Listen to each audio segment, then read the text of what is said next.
Hello friend, स्वागत है आपका आज के इस नए वीडियो में। आशा करते हैं कि आप बहुत ही अच्छे होंगे। फ्रेंड, मुख्य सेविका के रिजल्ट में जितनी देरी हो रही है उतनी परेशानी हम लोग को हो रही है। इसी बात का फ़ायदा उठाकर लोग यूट्यूब पे हर रोज़ कोई ना कोई वीडियो डाल रहे हैं कि इस वजह से रिजल्ट नहीं आ रहा है, उस वजह से रिजल्ट नहीं आ रहा है। बाकी हकीकत क्या है ये कोई नहीं बता रहा है। तो चलिए हम आपको कुछ बातें बताने का प्रयास करते हैं जो मेरी जानकारी में है। बाकी आयोग है, कब क्या करेगा कुछ नहीं पता। तो जो इस वक्त ये बातें चल रही हैं कि जो मुख्य सेविका का रिजल्ट था वो कोर्ट में चला गया है, तो ध्यान दीजिए, ऐसा कुछ भी नहीं है। कोर्ट में कोई रिजल्ट नहीं गया है। वो अलग बात है कि रिजल्ट नहीं आ रहा है। तो चलिए हम आपको बताते हैं कि कोर्ट में क्या गया है।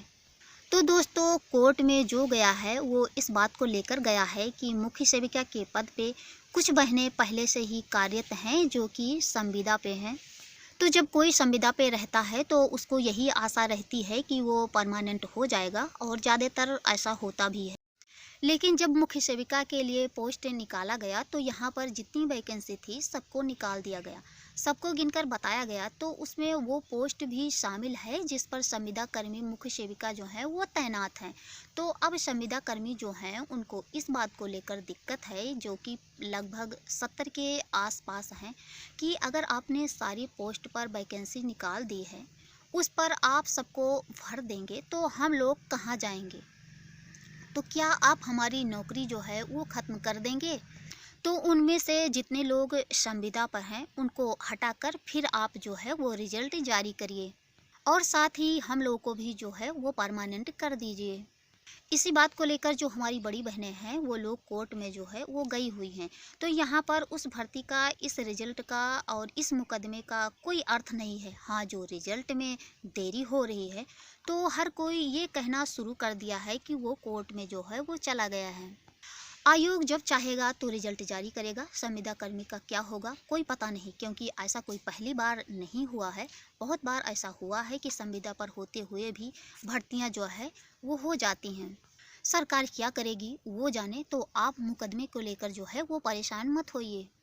जब ये वैकेंसी आई थी उसके कुछ दिनों के बाद से है ही ये जो मुकदमा है वो चल रहा है, और उसमें कोई सुनवाई जो है वो लगातार होती भी नहीं है। कभी होती है तो कभी नहीं होती है। 5 जनवरी को उसका डेट था लेकिन सुनवाई नहीं हुई, और अब जो है वो शायद 20 जनवरी को हो गया है।